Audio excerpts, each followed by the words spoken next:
doesn't matter. The tavern's always filled with laughter. And firesides where heroes gather. What's up, guys? It's Invictus back with another card reaction video. They released 7 cards since my last one, so let's just get right into it. Alright, the first card I want to talk about is Annoy-o-Module. So this is a 4-mana 2/4. It's another magnetic minion. It's for Paladin, and it has Divine Shield and Taunt on a 2/4.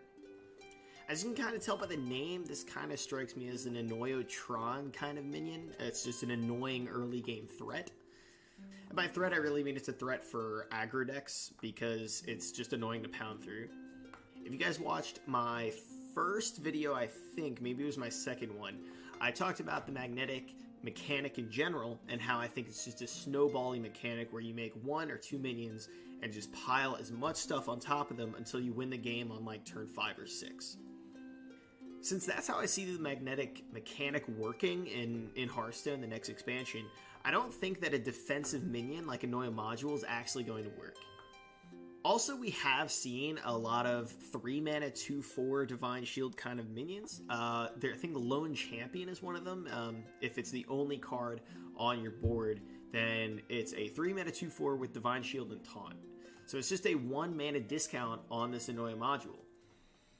Having the flexibility to play this as a buff, I don't think is actually necessary. I mean, you're not really trying to charge with a 2/4 stat line for 4. I mean, you'd rather just play Blessing of Kings. You are a Paladin. Since I don't think you're playing this over Blessing of Kings, I think it's safe to say that this card isn't that good. So, with that, let's just move on. Alright, so the next card I want to talk about is the Warrior Weapon, called Supercollider. This is a 5-mana 1/5 weapon. Oh boy, the effect better be good. And it is, kind of, maybe. After you attack a minion, force it to attack one of its neighbors. This strikes me as a tech card at best. I don't think this card is actually that good, though. It's a very cool effect, though, and I hope that they print more cards with kind of crazy effects that test a player's ability to make these kinds of decisions. So is it interesting? Absolutely. Is it good? Probably not. Maybe it'll see play as like a tech card depending on what the meta looks like. It's very early to make a call on Supercollider being good or not, though. Alright, the next card I want to talk about is Flobbidinous Floop. Now this is a 4-mana 3/4, but the effect is pretty crazy. While it's in your hand, it just becomes a 3/4 copy of the last minion you played. There's obvious Malygos implications here. Malygos has been rising up the tier list over the past few weeks, and it is so annoying to play in Legend Ladder. I am an odd rogue main, and playing against Druid is an infuriating experience, even if the odd rogue is slightly favored according to a lot of people. The only weird part that you see with this is you can no longer play Oaken Summons and guarantee to get your 3/6 taunt. However, a lot of players were just saying, whatever, like you just run Oaken Summons anyway, and maybe you pull this out and you get unhappy for a little bit, but you still win the game because you're a Druid. I'm more interested in the other combo implications with this card. I love Ixalan. I love messing around with it. I actually made a Malygos Druid deck back when it was horrible with Ixalan and then Faceless Manipulator, and then you break your Twig, and then you play Malygos, and you have 4 Malygoses on the board. So combo Druids are kind of, they have a soft spot in my heart, and I really hope that another combo comes out of Flobbidinous Floop, but I definitely think it'll see play in the new Malygos Druid if that is good. Too early to call if Malygos Druid will be good, but we'll see. It kind of is looking like it will be, but who knows. Alright, so I recorded a very general statement about all 3 of the Treant cards from Druid, and then after a little bit more thought, I thought I should break them up a little bit more than I actually did. So the Dendrologist card. So this is a card that you're really, really looking for something like Savage Roar, probably Branching Paths, any one of these buffs that you traditionally see in a token Druid, a fast Druid deck. So I did a very, very rough estimate of the spells that you're looking for, and I think about 11 out of the 35 Druid spells that are currently in Standard are going to be the ones that you're looking for, and that's not including the spells that are going to be released in the next expansion. So they're not very good odds.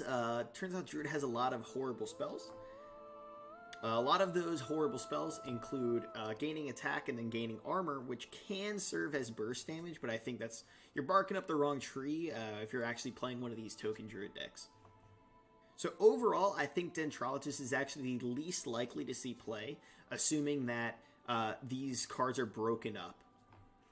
In my first part, I actually said that all of them would they would live together or die together, and after a little bit more thought, I've thought about it a little bit more, and I think that there is a possibility where Landscaping and the Mulchmuncher actually see play, and then Dendrologist doesn't, just because I think it's way weaker than the other two.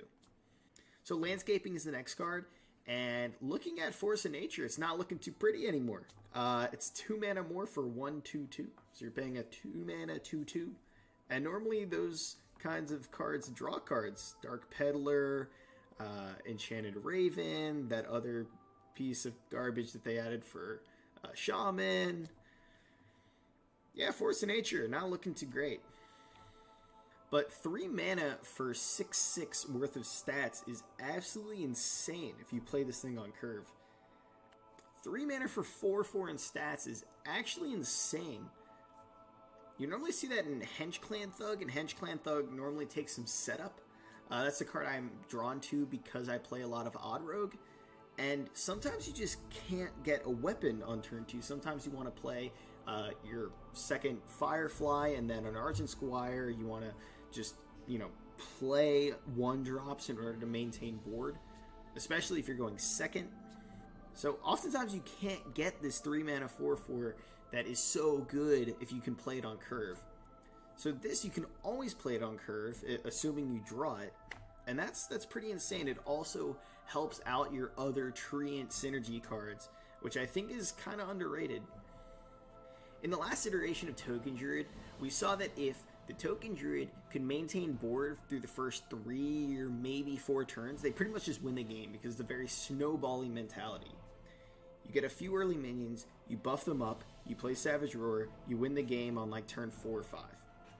This really helps with that because it's just a reboost on turn 3 if you were kind of behind on board. Very bad against Odd Rogue though.